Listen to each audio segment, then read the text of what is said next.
Hello everyone. तो आज हम देखने वाले हैं आईआर इंटरनेशनल रिलेशंस, जो कि हमारे यूपीएससी के मेंस जीएस 2 पेपर में ये टॉपिक आता है।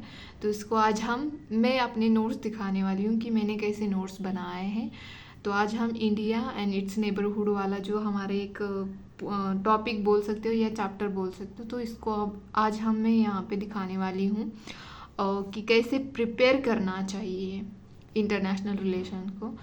अगर यहाँ पे आपको लगता है कि थोड़ा मटेरियल ज़्यादा हुआ है तो कोई बात नहीं, हम इसको कंसाइज कर सकते हो। और यहाँ पे डाटा मैंने यहाँ पे 2021 या 2022 का भी हो सकता है, तो आप 23 वाले अकॉर्डिंग, मतलब 365 आता है विजन का, उसमें से आप उठा के लिख सकते हो, या ये भी कोट कर दो तो कोई प्रॉब्लम नहीं है। बट अगर रिसेंटली वाला करोगे तो वो बेहतर रहेगा, और आपने नोट्स अपडेट करने होते हैं तो वो कर लेना, ठीक है।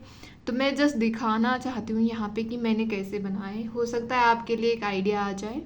तो चलो देखते हैं। तो यहाँ पे मैंने इंडिया चाइना वाला हम शुरुआत कर रहे हैं। तो इकोनॉमिक रिलेशंस देख रहे हैं शुरुआत में। तो China is India's second largest trading partner है, $125 बिलियन इन 2021। मतलब जो हमारा ट्रेड हुआ था चाइना के साथ 2021 में, वो था $125 बिलियन में। और इंडियाज़ इम्पोर्ट्स फ्रॉम चाइना से हमने $97.5 बिलियन इम्पोर्ट किया था। और एक्सपोर्ट अगर देखा जाए हमारा तो $28.1 बिलियन। मतलब हमारा एक्सपोर्ट, मतलब इंडिया में जो भी प्रोड्यूस होता है उसको एक्सपोर्ट करते हैं, चाइना को भेजते हैं, वो कितने हुआ, $28.1 बिलियन। और हम इम्पोर्ट कितना करते हैं, 97, मतलब जितना करते हैं उससे 2 गुना ज़्यादा हम इम्पोर्ट करते हैं। और अगर चाइना से एफडीआई जो आती है इंडिया में, वो है $26 बिलियन चाइना इन्वेस्ट करता है यहाँ पे फॉरेन डायरेक्ट इन्वेस्टमेंट में। तो ये हो गया इकोनॉमिक रिलेशन चाइना के साथ इंडिया के। अगर नेक्स्ट देखा जाए तो यहाँ पे इकोनॉमिक इश्यूज अगर देखते हैं हम बिटवीन इंडिया एंड चाइना, आई मतलब इंडिया एंड सी मतलब चाइना, ठीक है। तो ये मैंने थोड़ा सा ऐसे ही लिखा है तो आपको समझ में आना चाहिए, इसलिए बता रही हूँ। वैसे क्रिस्टल क्लियर है मेरी हैंड राइटिंग, तो आपको समझ आ जाएगी। तो ट्रेड डेफिसिट होता है कितना, $69 बिलियन ट्रेड डेफिसिट है। मतलब ये एक प्रॉब्लम है, इकोनॉमिक इशू है चाइना के साथ हमारा, कि ट्रेड डेफिसिट होता है। और जो चाइनीज़ गुड है वो इंडिया में डंप होते हैं, मतलब ज़्यादा ही आते हैं ना। तो हाई इम्पोर्ट डिपेंडेंसी है, किस चीज़ में, किस एरिया में। तो इलेक्ट्रिकल जो कुछ चीज़ें होती है हम ज़्यादा इंपोर्ट करते हैं चाइना से, जैसे कि ऑटो कंपोनेंट्स जो होते हैं, जैसे पार्ट ले लो किसी मशीन के, तो वो भी हम चाइना के ऊपर डिपेंड रहते हैं। और एक्टिव फार्मास्यूटिकल इंग्रेडिएंट्स मतलब एपीआई, ये काफ़ी इशू हुआ था कोविड-19 के टाइम पे, क्योंकि हम इसके मतलब एपीआई के लिए कम्प्लीटली डिपेंड है चाइना के ऊपर। तो हमें हमारे मतलब इंडिपेंडेंट होना चाहिए इस एरिया में। तो ये एक इशू था उस टाइम पे। नेक्स्ट अगर इकोनॉमिक इशू देखा जाए तो lack of access to China markets for Indian products, जहाँ पे हम चाइना के इतने सारे प्रोडक्ट खरीदते हैं, मतलब इंपोर्ट करते हैं, लेकिन हम जब जो भी हमारे एक्सपोर्ट करते हैं वहाँ पे हमारे जो गुड्स एंड सर्विस है उसके लिए एक्सेस नहीं है। तो ये भी एक इशू है, इकोनॉमिक इशू है चाइना के साथ। और नेक्स्ट वाला अगर देखा जाए इकोनॉमिक टसल इन अफ्रीकन कॉन्टिनेंट में भी मिनरल्स माइनिंग के लिए ये एक टसल चलता है इंडिया के और चाइना के बिटवीन, तो ये भी एक इशू है। अगर वे फॉरवर्ड देखा जाए तो अगर इस इश्यूज़ को कम करना है तो कैसे करेंगे, तो यहाँ पे हमें क्या करना चाहिए, जो ये सप्लाई चेन आती है इंडिया और चाइना के बीच में है उसको डाइवर्सिफाई करना चाहिए। मतलब इंडिया को सारी ही प्रोडक्ट्स चाइना से इंपोर्ट नहीं करनी चाहिए, अगर कुछ अदर कंट्री से भी मिलती है तो वहाँ से भी वो खरीदनी चाहिए। जैसे कि जापान से भी हम कुछ चीज़ें हैं वो इंपोर्ट कर सकते हैं, ऑस्ट्रेलिया से कर सकते हैं। तो नेक्स्ट अगर वे फॉरवर्ड में अगर इन इश्यूज़ को हमें एड्रेस करना है तो और क्या कर सकते हैं, तो substitute Chinese goods with local goods. जैसे कि चाइना से हम प्लास्टिक खिलौने और ये सब मंगवाते हैं, तो इससे अच्छा है कि हम जो लोकली लकड़ी के खिलौने मिलते हैं तो उसको हम यहाँ पे बूस्ट कर सकते हैं। तो इससे भी क्या होगा, एक सब्सटीट्यूट मिल जाएगा और हम ज़्यादा रिलाई नहीं रहेंगे चाइनीज़ गुड के ऊपर। और नेक्स्ट अगर वे फॉरवर्ड में हम कर सकते हैं वो है lesson the reliance on Chinese product, जो चाइनीज़ प्रोडक्ट जो है उनको यूज़ करना कम कर देते हैं, तो भी ये भी एक अच्छा ही वे फॉरवर्ड है कि मतलब हाँ ठीक है, अब डिपेंडेंस कम हो जाएगा। ऐसे तो कम नहीं होगा, लेकिन जो इम्पोर्टेंट चीज़ें हैं जैसे कि इलेक्ट्रिकल है, ऑटो कंपोनेंट है, एपीआई है, ऐसी चीज़ों का जो डिपेंडेंस है मतलब उसके लिए कोई सब्स्टिट्यूट नहीं है, तो उसके रिगार्डिंग हमें कोई अदर सब्स्टिट्यूट ढूंढना चाहिए।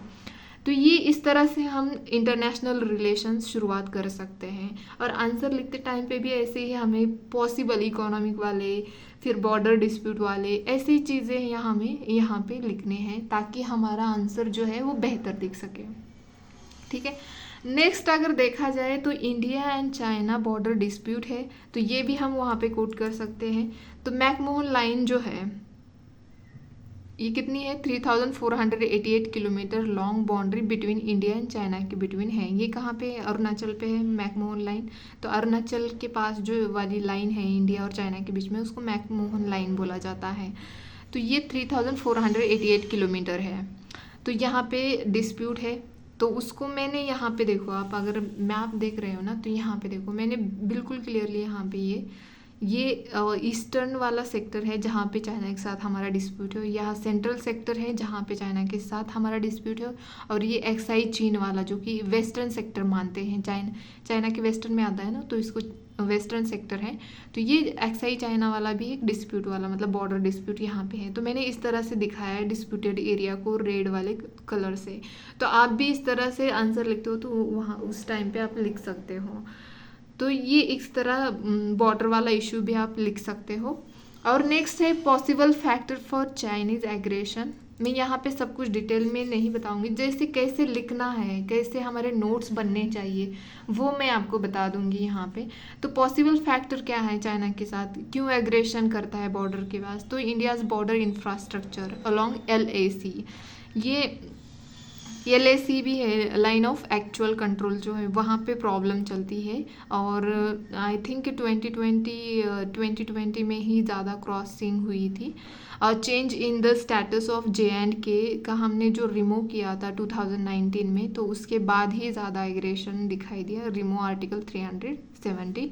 अगर बायलैटरल टेंशन अगर देखा जाए तो बेल्ट एंड रोड इनिशिएटिव जो है, चाइना पाकिस्तान इकोनॉमिक कॉरिडोर, जो हमारा चाइना पाकिस्तान ऑक्युपाइड जो ऊपर वाला कश्मीर का एरिया है, वहाँ से ये अपना ये जो बेल्ट एंड रोड इनिशिएटिव है चाइनीज़ का, वो वहीं से पास हो रहा है। तो ये एक डिस्प्यूट यहाँ पे भी है। और इंडियाज़ क्लेम है कि गिलगित बाल्टिस्तान जो मतलब थ्रेट है, ये रोड यहाँ से जाएगा तो सिंपली हमारे लिए तो ये थ्रेट ही रहेगा ना, कि ये हमारा एरिया है। पहले तो चाइना और हम मतलब पाकिस्तान और इंडिया के जो प्रॉब्लम्स है वो कम है, तो ये अपना ऊपर से बेल लेके जा रहा है। तो ये एक प्रॉब्लम मतलब यहाँ पे एक एग्रेशन के और भी बहुत सारे फैक्टर्स हैं।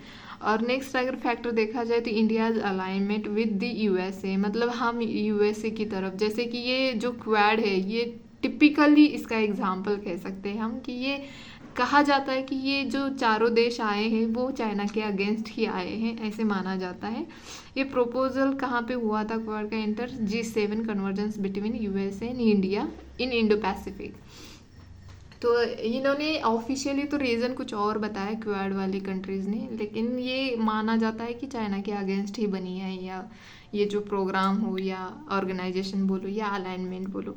तो ये कुछ फैक्टर है जिसकी वजह से ना एग्रेशन होता है, बॉर्डर डिस्प्यूट है, इंफ्रास्ट्रक्चर है, बायलैटरल टेंशन की वजह से है, या इंडिया का क्लेम है कि जो गिलगित बाल्टिस्तान वाला जो थ्रेट्स है, और ये क्वाड वाला, ये कुछ फैक्टर है एग्रेशन के।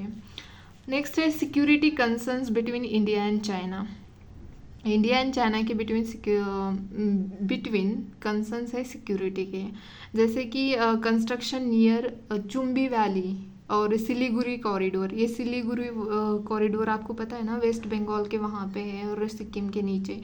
तो ये इसको चिकन नेक भी बोला जाता है, छोटी सी ऐसा एरिया है, तो वहाँ पे है ये, और चुम्बी वैली भी वहीं पे है। तो यहाँ पे कंस्ट्रक्शन हो रहा है, तो ये भी एक सिक्योरिटी वाला कंसर्न्स है।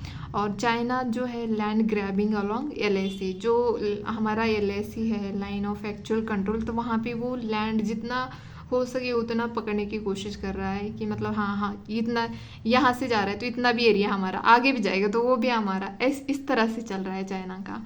तो ये और अदर है उसकी चाइना की एक थेरी है, string of pearls theory, for example Djibouti. मतलब ये इस थेरी के बारे में आप डिटेल में पढ़ो तो सही रहेगा कि स्ट्रिंग ऑफ थेरी मतलब ऐसे दी नहीं बट मानी जाती है इस तरह से। तो इस तरह से आप अपने बना सकते हो, मतलब नोट्स बना सकते हो। वैसे टॉपर की बहुत सारी नोट्स हैं लेकिन मैं यकीन मानो खुद के ही नोट्स बनाना बेहतर रहता है।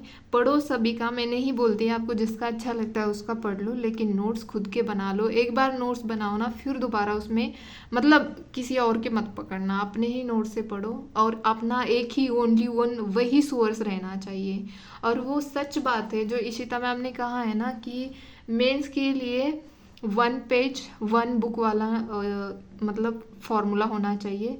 और बिल्कुल उन्होंने सही कहा है, अगर इतने कम टाइम में आपको मेंस लिखनी है तो आपके खुद के नोट्स बने होने चाहिए। मुझे भी इसमें से कंसाइज करना है लेकिन मैं बस इसको ना हाईलाइट करूँगी कि लास्ट मोमेंट में मुझे क्या पढ़ना है वही हाईलाइट करके रखूँगी मैं, बाकी कुछ नोट्स और प्रिपेयर नहीं करना है। हाँ एग्जाम्पल एक्स्ट्रा होंगे तो उसको ऐड कर दूँगी, कोई डाटा होगा तो उसको ऐड कर दूँगी, बट ऐसे बिल्कुल किसी कोई और सोर्स नहीं पढ़ूंगी, यही मेरा फाइनल सोर्स होगा। नेक्स्ट है Chinese claims over Arunachal, China's barrier to India's multilateralism, जैसे कि NSG है, UNSC है। तो यहाँ पे भी हमें चाइना रुकावट है, बैरियर मतलब एक रुकावट है इंडिया के सामने, हमें मेंबर नहीं बनने देता है यहाँ पे UNSC में, और NSG का भी मेंबर नहीं बनने देता है क्योंकि चाइना एक परमानेंट मेंबर है ना UNSC में, तो इसीलिए मतलब सपोर्ट नहीं करता है वहाँ पे। और एक्सट्रीम इन कश्मीर और पाक आउटफिट्स, मतलब अगर पाकिस्तान के साथ कश्मीर इशू पे कुछ अगर हो ही जाता है तो वो पाकिस्तान को सपोर्ट करेगा चाइना, लेकिन हमारे कभी नहीं करेगा। तो मतलब वो बेसिकली हमारे अगेंस्ट ही रहेगा। और अगर अदर एरियाज़ अगर देखा जाए, एरियाज ऑफ रिलेशनशिप कन्वर्जेंस, तो यहाँ पे इंटरनेशनल कोऑपरेशन ऑर्गेनाइजेशन है जहाँ पे हम बेहतर बना सकते हैं रिलेशनशिप। बोथ मेंबर्स ऑफ मतलब चाइना भी और इंडिया भी SCO के मेंबर है, ईस्ट एशिया समिट में वो दोनों भी मेंबर है, RIC में है, ब्रिक्स में भी दोनों भी मेंबर है, G20 में चाइना और इंडिया दोनों भी मेंबर है। तो वहाँ पे वो अपने रिलेशन जो है उसको अच्छे से बना सकते हैं, लेकिन ऐसा हुआ नहीं आज तक, होना चाहिए एक्चुअली। और ट्रेड मतलब अगर पॉजिटिवली इंडिया और चाइना को एक साथ आना चाहिए, अच्छे चीज़ों पे ध्यान देना चाहिए, फोकस करना चाहिए, मिलके बहुत कुछ कर सकते हैं। तो इस टाइम पे आप इस तरह से पॉइंट लिख सकते हो कि हाँ यहाँ पे ये जो कोऑपरेशन वाली इंटरनेशनल कोऑपरेशन ऑर्गेनाइजेशन हुए वहाँ पे इकट्ठा आना चाहिए, आपने जो भी जो भी इश्यूज़ है उसको हल करना चाहिए। तो उस टाइम पे आप ये पॉइंट लिख सकते हो। Trade, China among top 2 trade partners of India and largest in Asia. तो अगर इंडिया का अगर सबसे ट्रेडिंग पार्टनर होगा तो चाइना है, और एशिया में देखा जाए तो ये फर्स्ट पोजीशन पे आता है। तो ये भी एक अच्छी बात है, मतलब ये चाइना को ध्यान रखना चाहिए कि इंडिया उसका सबसे बड़ा ट्रेडिंग पार्टनर है। न्यू इकोनॉमिक ऑर्डर रिफॉर्म्स, जैसे कि both support world bank and IMF reforms. जब ये मतलब वर्ल्ड बैंक और IMF में रिफॉर्म आते तब दोनों ने भी सपोर्ट किया था, तो ये ऐसे हो सकता है। और क्लाइमेट चेंज में भी बहुत सपोर्ट करते हैं, मतलब दोनों भी कोऑपरेट करते हैं कि हाँ नहीं क्लाइमेट चेंज हो रहा है तो हमें वहाँ पे ध्यान देने की ज़रूरत है, दोनों का भी यही स्टैंड रहता है। लेकिन अगर नेक्स्ट देखा जाए फाइनेंशियल मैकेनिज्म होते हैं, India and China are prominent stake holder in, हमारा जो AIIB है और न्यू डेवलपमेंट बैंक है, तो वहाँ पे भी ये मेजर मतलब अच्छी खासा मेजर स्टेक होल्डर्स है, अच्छा खासा अपना जो मनी का जो शेयर है वो अच्छा खासा कंट्रीब्यूट करते हैं। तो ये दो है। ये प्रीलिम्स पर्सपेक्टिव में भी मतलब देखो प्रीलिम्स के अकॉर्डिंग भी देखा जाए तो ये आपको फ़ायदा ही करेगा, मतलब बेनिफिट ही करेगा। Cooperation in fighting terrorism, SCO का जो रैट्स है, मैंने कल भी ये अपने आंसर में लिखा था, तो इससे भी वो जो है वो टेररिस्ट के मतलब टेररिज्म के अगेंस्ट फाइट कर सकते हैं इसके द्वारा। ये प्लेटफॉर्म इसके लिए बहुत बढ़िया है एससीओ का, ये रैट्स इनिशिएटिव। और एसडीजी गोल्स है वो दोनों मिलके अचीव कर सकते हैं।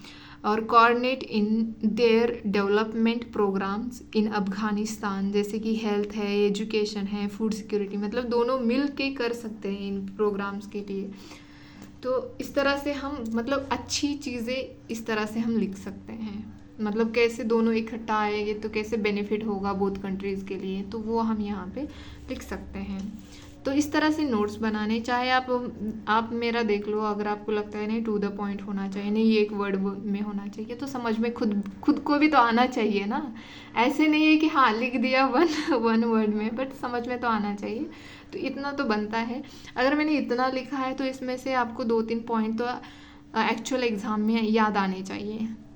मतलब आप इस तरह से नोट्स बना सकते हो। डाइवर्जेंस अगर देखा जाए तो बॉर्डर इश्यूज है, एक्साइज चीन फेमस है, लद्दाख वाला, Arunachal, Doklam, recent military clashes in Galwan valley में हुए थे, उसके बाद नहीं हुए शायद।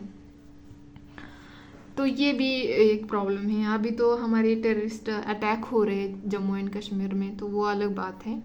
आई थिंक 3 वीक में ही या 1 वीक में ही बहुत बार अटैक हुए हैं, ऐसा कुछ है, मैंने एग्जैक्टली नहीं पढ़ा है, लेकिन आप बता देना कमेंट बॉक्स में। जियो पॉलिटिकल स्ट्रगल है for domination in Asia and globe. Jio political struggle भी है क्योंकि दोनों भी चाहते हैं कि एशिया में भी डोमिनेंस होना चाहिए इनका, और ग्लोब में भी होना चाहिए, मतलब ग्लोबल लीडर भी बनना चाहते हैं। China opposed India's permanent seat in UNSC और एनएसजी, तो ये भी एक डाइवर्जन वाला एरिया है। और मैसिव ट्रेड इम्बैलेंस, हमारा जो इनके साथ मैंने बोला ना कि हम कहाँ 28 बिलियन डॉलर का एक्सपोर्ट करते हैं, और वो जो हम जो इंपोर्ट करते हैं चाइना से वो है 97 पॉइंट समथिंग बिलियन डॉलर। तो बताओ कहाँ पे 69 बिलियन डॉलर का जो ट्रेड डेफिसिट होता है, तो ये भी एक प्रॉब्लम है इनके साथ।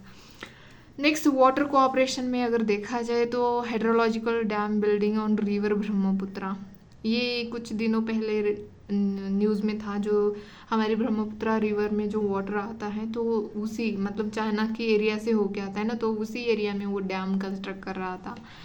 तो serious repercussions for India's north east and threat flora and fauna Himalayas being a zone of earthquake and seismic activity. अगर वहाँ पे कंस्ट्रक्शन करोगे तो एक तो वो हिमालय वाला एरिया है, तो यहाँ पे सिज्मिक एक्टिविटी होती है, अर्थक्वेक आने के चांसेस होते हैं, तो ये डेंजर है इंडिया के लिए भी और फ्लोरा फौना के लिए भी। तो ये एक वाटर वाला कोऑपरेशन करना चाहिए। नेक्स्ट है यहाँ पे BRI, ये इनिशिएटिव चाइना का 2013 में स्टार्ट हुआ था as a trans continental long term policy and investment programme with 126 countries and 29 international organisation participated. मतलब आज के टाइम पे अगर देखा जाए तो 26 कंट्रीज़ है और 29 इंटरनेशनल ऑर्गेनाइजेशन ने पार्टिसिपेट किया है इस बेल्ट एंड रोड इनिशिएटिव में। Address infrastructural gap and accelerate potential economic growth across Asia Pacific region, Africa and eastern Europe. तो ये कर रहा है बेसिकली, इसका यही है कि रोड बनाना, कंस्ट्रक्शन करना, ये सब जो है उसी में ये इन्वेस्ट करता है। तो नेक्स्ट अगर चाइना और इंडिया रिलेशनशिप में अगर हम देखते हैं तो वो है ऑब्जेक्टिव क्या है बेल्ट एंड रोड इनिशिएटिव के। इसके ऊपर डायरेक्टली यूपीएससी के मेंस में क्वेश्चन पूछा गया था, तो इसीलिए मैंने सोचा कि अच्छे से लिखते हैं। क्रिएशन यूनिफाइड मार्केट इसका main objective, facilitation of cultural exchange and integration, second वाला है enhance mutual understanding and trust. और 5 कोऑपरेशन प्रायोरिटीज़ अगर देखा जाए तो पॉलिसी कोऑर्डिनेशन, फैसिलिटीज़ कनेक्टिविटी, एक तो कोऑर्डिनेशन करना है, कनेक्टिविटी प्रोवाइड करनी है, अनइम्पेडेड ट्रेड करना है, पीपल टू पीपल बॉन्ड्स भी बनाने हैं। तो ये कुछ कोऑपरेशन वाले प्रायोरिटीज़ है इस बेल्ट एंड रोड इनिशिएटिव्स के। मेजर कंसर्न्स अगर देखा जाए तो इसकी कंसर्न यही है कि चाइनाज मोनोपोली होती है। जैसे कि आप देखते हो ना कि श्रीलंका में भी कैसे हुआ था, ट्रैप में फंस गया था श्रीलंका, मतलब फंसा है, क्योंकि इतना इतना वो प्रोवाइड कर देते हैं कि एट दी एंड उनको अपनी टेरिटरी जो होती है वो लीज पे देनी पड़ती है। वैसे तो बोलते हैं ना कि इस दुनिया में मुफ्त में कुछ नहीं मिलता, तो वो सही है कि अगर चाइना के पहले तो चाइना आपको अच्छा खासा फंडिंग देता है और फिर आप रिटर्न नहीं कर पाते हो तो फिर बैठो डेब्ट एंड ट्रैप में होके। तो इस तरह से इनकी ये मोनोपोली चलती है इन प्रोजेक्ट्स में। Increase corruption and reduce competition.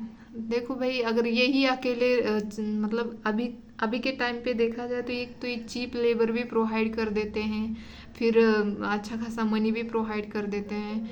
तो इससे क्या होगा कि इनकी ही मोनोपोली चलेगी, तो इसकी वजह से करप्शन बढ़ेगा। जैसे कि ईस्ट इंडिया कंपनी ने कैसे किया था इंडिया में, वही अकेले इकलौते थे, बच गए थे सबसे, मतलब सारे पोर्तुगाल हार गए, फ्रांस वाले हार गए, तो बचा लास्ट में ईस्ट इंडिया वाली कंपनी ही थी। तो करप्शन भी इसी ने ज़्यादा बढ़ाया था, कंपटीशन ही नहीं रहती है वहाँ पे। तो ये सब कंसर्न्स है बेल्ट एंड रोड इनिशिएटिव्स के। Lack of transparency and environmental concerns.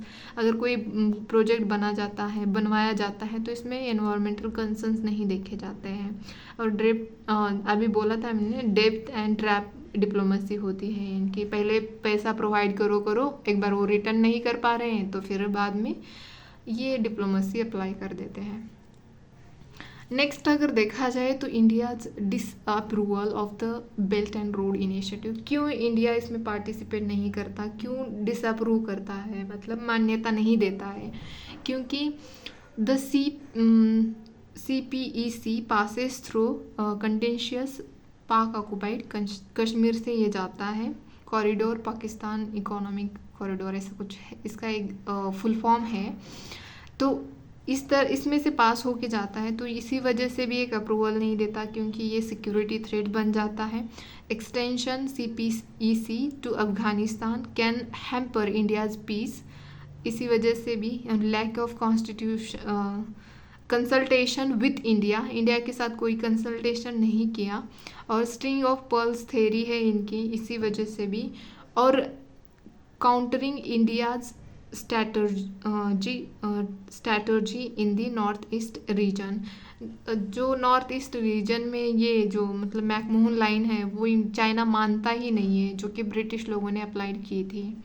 और नेक्स्ट अगर देखा जाए तो इन चीज़ों की वजह से डिसअप्रूव करता है इंडिया। अगर नेक्स्ट देखा जाए तो benefit for India if it joins belt and road initiative. तो इकोनॉमिक बेनिफिट हो सकते हैं, जैसे कि ट्रेड बूस्ट हो सकता है, इन्वेस्टमेंट हो सकती है, बिजनेसेस एंगेजमेंट बढ़ सकती है। तो ये कुछ फ़ायदे हैं। Direct access to Central Asia and Afghanistan, क्योंकि इनका वहाँ तक रीच हो चुका है बेल्ट एंड रोड इनिशिएटिव, तो इससे हमें एक्सेस मिल सकता है। अगर नेक्स्ट देखा जाए तो यहाँ पे इम्प्रूवमेंट इंडिया चाइना टाइज जो है रिलेशन है वो इम्प्रूव हो जाएंगे और डेवलपमेंट आएगी। ये गिलगिट बाल्टिस्तान रीजन जो है through belt and road initiative and reduce security threats. तो इससे क्या होगा, सिक्योरिटी थ्रेट जो होता है वो कम हो जाएगा। और belt and road initiative important political stability लाएगा, रीजनल स्टेबिलिटी लाएगा, कोऑपरेशन बढ़ाएगा कंट्रीज़ के कंट्रीज़ में, जैसे कि इंडिया और चाइना। तो ये है। और वे फॉरवर्ड में लास्ट में क्या है कि military preparation, build road, improve infrastructure along the border. तो ये ज़रूरी है, मिलिट्री प्रिपरेशन करना चाहिए। और प्रेशर पॉइंट्स जो होते हैं, one China policy and other weaknesses to change its approach. तो ये प्रेशर भी डालना चाहिए, ज़रूरी होता है। India must look beyond the LAC to fight China. मतलब इंडिया को जस्ट LAC इशू पे ध्यान नहीं देना चाहिए, उसके बावजूद भी देना चाहिए। जैसे कि साउथ चाइना सी वाला जो एरिया है जहाँ पे हमारी तरह ही वहाँ पे भी इश्यूज़ हैं, तो उसके ऊपर भी इंडिया को थोड़ा ध्यान देना चाहिए। और इंडियन ओशियन रीजन जो है उसके ऊपर भी ध्यान देना चाहिए। फिर वे फॉरवर्ड में और एक बात है, यहाँ पे बिल्डिंग अलायंस बिल्ड करने की ज़रूरत है यहाँ पे to counter China's influence. Revive SAARC अभी ठंडे बस्ते में है तो उसको रिवाइव करने की ज़रूरत है, तो ये भी करना चाहिए। इससे क्या होगा, जो हमारी नेबरिंग कंट्रीज़ है उसके मतलब जो भी सार्क में चाइना भी है, इंडिया भी है और अदर कंट्रीज़ भी है, तो इससे क्या होगा, हमारा अलायंस बिल्ड होगा अगर ये अच्छे से रिवाइव होगी सार्क तो। और गोइंग ग्लोबल, ग्लोबल में जाना चाहिए, negotiate Chinese interest in Asia and Africa में। तो ये इंडिया चाइना रिलेशंस थे। तो अब हम नेक्स्ट वाला देखते हैं, मैं तुरंत बता दूंगी ताकि ज़्यादा टाइम ना लगे। सारे ही नेबरहुड के आज बताने वाली हूँ मैं। जैसे अभी इंडिया और श्रीलंका का हम देखेंगे, तो यहाँ पे intellectual, cultural, religious and linguistic exchange between India and Sri Lanka in last 5,000 years से हमारा ये चल रहा है रिलेशनशिप। मतलब इंटेलेक्चुअल, कल्चरल, रिलीजियस सब कुछ हम शेयर कर देते हैं। इतने सालों से हमारा ये रिश्ता पुराना है, ऐसे कह सकते हैं। फिर मैंने सिग्निफिकेंस यहाँ पे लिखे हैं, significance of India Sri Lanka relations. तो यहाँ पे हिस्टोरिकल क्या सिग्निफिकेंस है, पॉलिटिकल क्या है, इकोनॉमिक क्या है, कल्चरल क्या है, सिक्योरिटी कोऑपरेशंस क्या क्या है। तो हिस्टोरिकल अगर देखा जाए तो from Ramayana to evasion of Cholas in Sri Lanka to British colony to present, या मतलब रामायण के टाइम से लेके आज के टाइम तक हमारे हिस्टोरिकल सिग्निफिकेंस है। अगर पॉलिटिकल देखा जाए तो हाई लेवल एक्सचेंज होता है, मतलब विजिट्स भी होते हैं। इकोनॉमिक देखा जाए तो India Sri Lanka FTA free trade agreement है, जैसे कि हमारा ट्रेड अगर श्रीलंका के साथ देखा जाए तो $5.45 बिलियन का है। करेंसी स्वैप का भी हमने एग्रीमेंट साइन किया है। इन्वेस्टमेंट भी होती रहती है चाइना श्रीलंका के अंदर। और अगर कल्चरल देखा जाए तो कल्चरल कोऑपरेशन एग्रीमेंट है 1977 का। और सिक्योरिटी कोऑपरेशन देखा जाए तो joint effort to combat trafficking जो होती है तो उसको भी हम जॉइंटली कॉम्बैट करते हैं। और जॉइंट एक्सरसाइज होती है जैसे कि मित्र शक्ति और सिल नेक्स, ये 2 जॉइंट एक्सरसाइजेस हैं जो कि हम श्रीलंका और इंडिया के बीच में होती है। तो ये कुछ सिग्निफिकेंस है, शॉर्ट में लिखे हैं। वैसे ही हमें एग्ज़ाम में लिखने होते हैं, वैसे ही चार्ट बनाने होते हैं। और जियो स्ट्रैटेजिक सिग्निफिकेंस अगर देखा जाए तो ट्रेड जो है वो इम्पॉर्टेंट है, क्रूशियल। ये वाटर रूट से हमारा ट्रेड होता है ज़्यादा, तो H2O मतलब वाटर, सॉरी मैंने H2O लिखा है। Connect to India ocean, Indian and ocean 90% trade जो है यहीं से होता है, इंडिया और श्रीलंका के बीच में है। और इंडो पैसिफिक स्ट्रैटेजी अगर देखा जाए तो फ्री एंड ओपन एक्सेस है फॉर नेविगेशन के लिए, इंडो पैसिफिक वाला रीजन। तो ये कुछ जियो स्ट्रैटेजिक सिग्निफिकेंस है। अगर इशू देखा जाए इंडिया और श्रीलंका के बीच में तो ये नो ऑफिशियल स्टेटस, जैसे कि तमिल इश्यूज़ हैं कि इनको कोई ऑफिशियल स्टेटस नहीं है श्रीलंका में, डिनाइड सिटीजनशिप, और civil war and human right abuse भी होता है। तो ये इश्यूज़ है।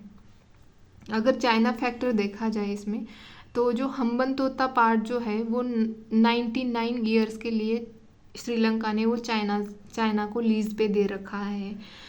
और जो सिक्योरिटी है, चाइनीज़ सबमराइन जो है वो उनका ऑब्जर्वेशन चलता है इस एरिया में, इंडो पैसिफिक रीजन में, बिकॉज ऑफ श्रीलंका।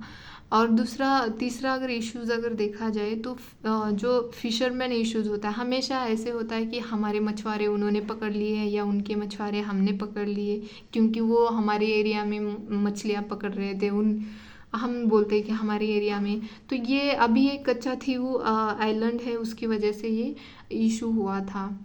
ये अभी न्यूज़ में था हमारे प्रीलिम्स के पहले। 1974 the island was given to Sri Lanka, ये जो आइलैंड है कच्चा थे वो श्रीलंका को दे दिया गया था। और नेक्स्ट अगर इशू देखा जाए तो इंडियाज़ फाइनेंसिंग एश्योरेंस होता है श्रीलंका के लिए। ट्रेड बैलेंस अगर देखा जाए तो इन फेवर ऑफ इंडिया का जो है वो एक्सपोर्ट जो है श्रीलंका को वो ज़्यादा होता है और जो इंपोर्ट है वो कम होता है। यहाँ पे मैंने फैक्टर्स मतलब वो डाटा लिखा है।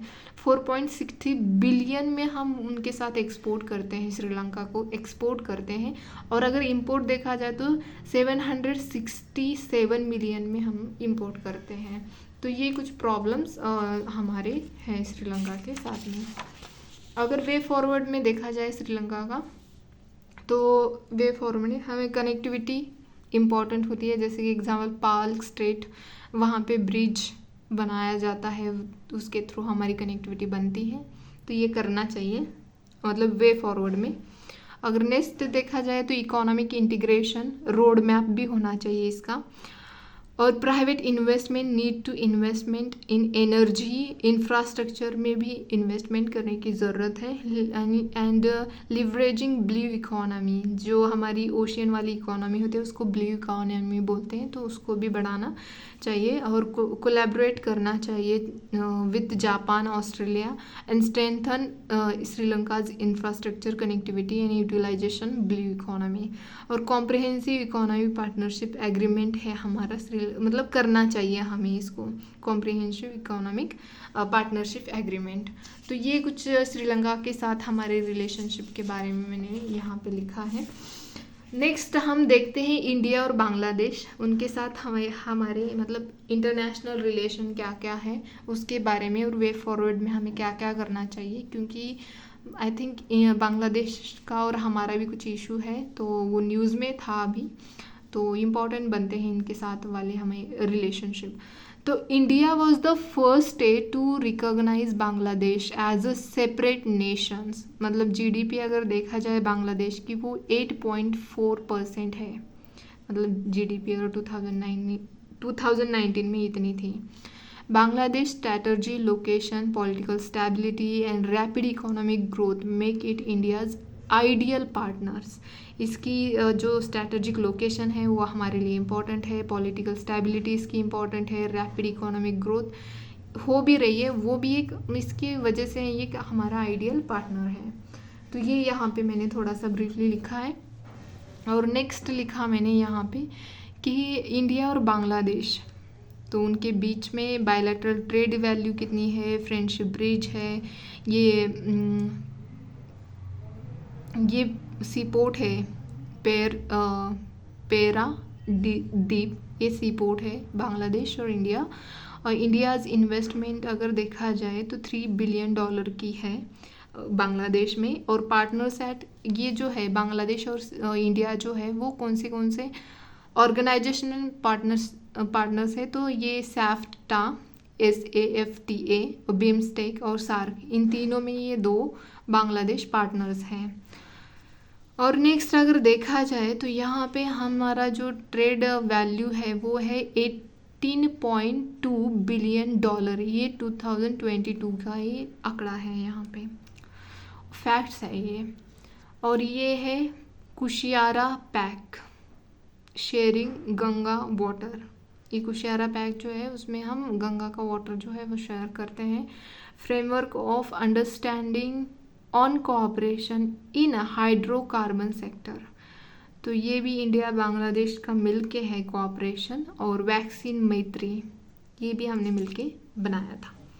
ठीक है, तो ये कुछ इम्पॉर्टेंट चीज़ें इंडिया एंड बांग्लादेश के बारे में हमने देखी। और अगर हम देखा जाए तो हमारी एक्ट ईस्ट पॉलिसी है, Bangladesh is India's bridge to south east Asia and important partner in BBIN and BIMSTEC. BBIN और बिम्स्टेक में इम्पॉर्टेंट पार्टनर्स भी है, और इस बांग्लादेश की वजह से ही हम साउथ ईस्ट को अच्छे से कनेक्ट कर पाते हैं।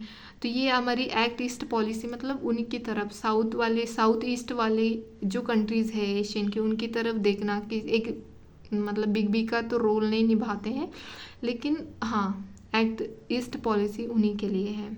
कनेक्टिविटी, ये अलग से पॉलिसीज़ के बारे में पढ़ लेना, जैसे कि मैंने वो स्ट्रिंग पर्ल वाली थ्योरी बोली थी, एक्ट ईस्ट वाली पॉलिसी अलग से देख लेना आप अच्छे से। ठीक है, तो कनेक्टिविटी सबसे इम्पोर्टेंट होती है। And security to north east Indian region is landlocked and has better connectivity through Bangladesh and 3 models of transport, railway, inland water and coastal shipping। जो हमारा नॉर्थ ईस्ट इंडियन रीजन है वो बांग्लादेश से वो होके ही कनेक्ट होता है ना, तो इसीलिए हमारी कनेक्टिविटी अच्छी होनी चाहिए। और 3 मोड्स है ट्रांसपोर्ट करने के, जैसे कि रेलवे है, इनलैंड वाटर से कर सकते हैं या कोस्टल शिपिंग से भी कर सकते हैं। अगर इशू देखा जाए बांग्लादेश के साथ, हमारे इश्यूज अगर हम देखते हैं तो वो तीस्ता रिवर वाला डिस्प्यूट है। Major source of irrigation India and Bangladesh, paddy growing region, तो इसको हमें सॉल्व करना चाहिए, लेकिन ये एक इशू है। अगर इशू पूछते हैं तो आपको आना चाहिए मतलब फटाक से याद आनी चाहिए कि हाँ तीस्ता रिवर डिस्प्यूट है। ये फ़र्क का बैरेज जो है इसका भी, क्योंकि यहाँ पे गंगा का वाटर जो है वो शेयरिंग वाला एग्रीमेंट बना था 1996 में। स्टिल डिसएग्रीमेंट है India's construction and operation of the फ़र्क का बैरेज। तो Bangladesh complain not gate fair share, मतलब बांग्लादेश का यही कंप्लेंट है कि हमें फेयर इसमें पानी नहीं मिलता है। तो ये बांग्लादेश की कंप्लेंट है। नेक्स्ट अगर देखा जाए तो इंसर्जेंसी वाला इशू है मेन पॉइंट ऑफ डिसएग्रीमेंट का। तो इंसर्जेंसी होती है इलीगल माइग्रेशन रोहिंग्याज जो कि म्यांमार से आते हैं फ्रॉम बांग्लादेश टू इंडिया। ऐसे वो रोहिंग्या जो है वो म्यांमार से बांग्लादेश आएंगे, फिर बांग्लादेश से वो इंडिया में घुसेंगे, तो ये एक इशू है। नेक्स्ट है काउंटरिंग चाइनाज इन्फ्लुएंस, तो ये एक इश्यूज़ है। और नेक्स्ट है ड्रग ट्रैफिकिंग, ह्यूमन ट्रैफिकिंग होती है, कैटल स्मगलिंग होती है, अदर भी मतलब जैसे कि एनिमल स्मगलिंग भी होती है। हमारे जो क्या बोलते हैं फौना जो होता है उसकी भी स्मगलिंग होती है। ये भी एक इशू है। तो इश्यूज़ आपको पता होना चाहिए, जब इशू लिखने हैं तो इशू और उसके साथ एक एग्जाम्पल दे दो तो हो जाएगा। और गवर्नमेंट स्टेप इसके लिए क्या क्या उठाया गवर्नमेंट ने, तो बॉर्डर सिक्योरिटी जो 2015 में है, तो border protection grid creation crime free state, तो यहाँ पे हुआ था। नेक्स्ट गवर्नमेंट ने स्टेप ये उठाया था कि वैक्सीन मैत्री जो है वो गिफ्ट करा था बांग्लादेश को, और डेवलपमेंटल सपोर्ट भी करता है इंडिया बांग्लादेश को। सिंस 2010 से लेके India has approved 3 line of credit. Line of credit क्या होता है वो मुझे कमेंट बॉक्स में बताना आप, ठीक है। तो ये अप्रूव कर दिया है, और जो हमारा ये $7.4 बिलियन दे रखा था बांग्लादेश को। यूथ इंडिया अनाउंस जो है वो जो ये स्वर्ण जयंती स्कॉलरशिप होती है, तो वो बांग्लादेश के स्टूडेंट के लिए होती है स्वर्ण जयंती स्कॉलरशिप। तो वो इंडिया में आते हैं स्कॉलरशिप के द्वारा और पढ़ते हैं यहाँ पे। Cooperation in science and technology वाले एरिया में, आर्टिफिशियल इंटेलिजेंस हो, peaceful use of nuclear technology हो, बिग डाटा हो, तो इसमें कोऑपरेट करता है इंडिया बांग्लादेश के साथ। तो ये कुछ गवर्नमेंट वाले स्टेप हैं, तो हम इसको लिख सकते हैं, ठीक है। और नेक्स्ट अब इसका वे फॉरवर्ड देखते हैं बांग्लादेश के रिलेशनशिप के साथ। तो काउंटरिंग चाइनाज इन्फ्लुएंस, कॉम्बैटिंग दी रिफ्यूजी क्राइसिस, तो ऐसे हम वे फॉरवर्ड में कर सकते हैं कि जो ये इन्फ्लुएंस है चाइना का उसको काउंटर कर सकते हैं, फिर कॉम्बैट कर सकते हैं, रिफ्यूजी जो आती है म्यांमार से उसको रोक सकते हैं, बेटर कनेक्टिविटी कर सकते हैं, और जो ये रिवर वाला वाटर डिस्प्यूट है उसको एड्रेस कर सकते हैं। हम बैठ के बातचीत करेंगे तो उसमें सोल्यूशन निकलता ही है। नेक्स्ट अगर देखा जाए तो energy security, need to work together for green energy के लिए साथ में मतलब काम करना चाहिए। India and Bangladesh have a lot of space to improve bilateral relations, link should be cooperation, collaboration and consolidation. 3C से भी हम कर सकते हैं। इफेक्टिव बॉर्डर मैनेजमेंट होनी चाहिए, is essential to ensure a secure technique and crime free border, ठीक है। और जो एस जयशंकर जो है उन्होंने बोला था कि India and Bangladesh have the potential to change the whole geo economics of the region, तो ये उन्होंने कहा था। तो शायद हम ये कंक्लूड में तो लिख सकते हैं या तो फिर हाँ इंट्रोडक्शन में भी लिख सकते हैं, तो मैंने यहाँ पे लिखा है, ठीक है। तो नेक्स्ट देखते हैं इंडिया एंड भूटान के रिलेशनशिप। तो ये इम्पॉर्टेंट है, because of their shared location, cultural characteristics, India and Bhutan are known as well weather friends, all weather friends है इंडिया एंड भूटान। कभी हमारे बीच में कोई हंगामा नहीं हुआ है, ऐसा कह सकते हैं हम। अगर नेक्स्ट देखा जाए तो सिग्निफिकेंस, अगर सिग्निफिकेंट क्यों है, तो role is maintaining the peace and security of the area. तो पीस और सिक्योरिटी के अकॉर्डिंग देखा जाए तो सिग्निफिकेंट है। इंडिया एंड भूटान अगर रिलेशन टाइमलाइन देखी जाए तो शुरुआत यहाँ से हुई थी, spread of Buddhism to Bhutan. फिर नेक्स्ट अगर देखा जाए तो protector state of British India in 1910। Next friendship treaty हुई थी हम जब इंडिपेंडेंट हुए थे उसके बाद 1949 में between Bhutan and free India. Next India Bhutan trade and transit agreement हुआ था 1972 में। और नेक्स्ट हुई थी 2007 में friendship treaty, close and equal partner हो गए थे उस टाइम पे 2007 में। और 6 में अगर देखा जाए तो treaty of cooperation in hydro power and protocol 2006 में हुआ था। और फिर बाद में उसमें डोकलाम क्राइसिस हुआ 2017-18 इंडिया तो भूटान वर्सेस चाइना, तो वहाँ पे भी हमने एक फ्रेंडशिप वाला रोल निभाया था। ठीक है, तो cooperation and significance of Bhutan के अगर देखा जाए तो यहाँ पे चार्ट बनाया है, उसके अकॉर्डिंग दिखाया है मैंने। पॉलिटिकल यहाँ पे सिग्निफिकेंस अगर देखा जाए भूटान और इंडिया के दोनों के बीच में अगर सिग्निफिकेंस देखा जाए तो इंटरनेशनल सपोर्ट भूटान को फर्स्ट जो है टू सपोर्ट इंडिया। भूटान जो ऐसी कंट्री है जो इंडिया को सपोर्ट किया था न्यूक्लियर टेस्ट में। India always got its support UN platform में इंडिया ऑलवेज सपोर्ट मिलता है इंडिया को भूटान से। डेमोक्रेटिक प्रिंसिपल्स अगर देखा जाए तो सक्सेसफुल सिंस 2007 इन भूटान भी एक डेमोक्रेटिक कंट्री है और 2007 से ये सक्सेसफुल है। नेक्स्ट अगर देखा जाए पॉलिटिकल मल्टीलैटरल पार्टनरशिप है, जैसे कि सार्क में भी भूटान है, बिम्स्टेक में भी है, BBIN में भी है, चाइना नहीं है BBIN में, बस भूटान और बांग्लादेश, इंडिया और नेपाल है BBIN में। तो इतना याद रखना, ये तीनों ऑर्गेनाइजेशन में है। इकोनॉमिक अगर देखा जाए तो free trade regime and duty free transit है। ट्रेड अगर भूटान का देखा जाए तो मेन सोर्स है import and export India he main source है भूटान के लिए। Bhutan hydro electric potential source of revenue for country. Bhutan क्या करता है, हाइड्रो इलेक्ट्रिक एनर्जी बनाता है और इंडिया को बेचता है, तो यही एक में उसके पास सोर्स है रिवेन्यू का। अगर इन्वेस्टमेंट देखा जाए तो financial aid, free year plan 45 crore India ने दिए थे। नेक्स्ट अगर फ्लड मैनेजमेंट का अगर देखा जाए तो डाटा शेयरिंग करते हैं एक दूसरे को कि कैसे मैनेज करना है। अगर कुछ प्रॉब्लम आती है तो फटाक से भूटान बता देता है इंडिया को, देखो ऐसे ऐसे प्रॉब्लम होगी, इससे फ्लड आ सकता है, तो ऐसे डाटा शेयर करते हैं। जॉइंट ग्रुप्स है of experts of flood management, इनके जॉइंट मतलब भूटान के और इंडिया के मिल के दोनों फ्लड मैनेजमेंट पे काम करते हैं ग्रुप्स। अगर ज्योग्राफी एंड स्ट्रैटेजी का अगर देखा जाए तो buffer state between India and China. जो भूटान की ज्योग्राफी देखा जाए तो ये सिग्निफिकेंट है इंडिया के लिए, क्योंकि चाइना और इंडिया के बीच में ये बफर का रोल निभाता है। ट्राई जंक्शन जैसे कि Chumbi valley, chicken neck corridor जो है वहाँ पे ये चाइना भूटान इंडिया के बीच मतलब ये ट्राई जंक्शन का रोल निभाता है।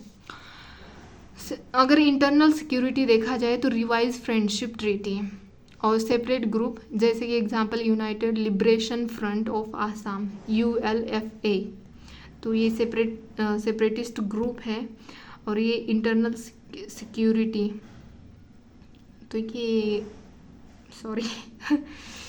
और ये रिवाइज फ्रेंडशिप ट्रीटी, ठीक है। तो ये इंडिया और भूटान के बीच में सिग्निफिकेंट कोऑपरेशन देखा हमने। नेक्स्ट देखते हैं कि इश्यूज़ क्या है इंडिया और भूटान रिलेशनशिप में।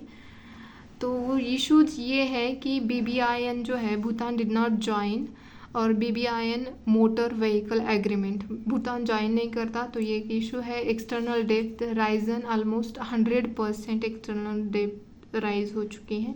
और delay in hydro power project में डिले होता है इंडिया की तरफ से। और इलेक्ट्रिसिटी मतलब इंडिया जो इंपोर्ट करता है उसके ऊपर टैरिफ लगता है, तो ये भी एक इशू है। भूटान बोलता है कि ये हमारे एक में सोर्स है, तो ये प्रॉब्लम है। इंडिया का इंटरवेंशन होता है 2013 election, reduce gas cooking subsidy but India meddling, ठीक है। तो ये कुछ इश्यूज़ हैं, हम इस तरह से लिख सकते हैं। तो आज हमने डिस्कस किए India China relations, India Sri Lanka relation, India Bangladesh relations, India Bhutan relations. तो कल हम देखेंगे India Nepal, India Afghanistan, India Pakistan. ठीक है, तो आज के लिए इतना ही। धन्यवाद।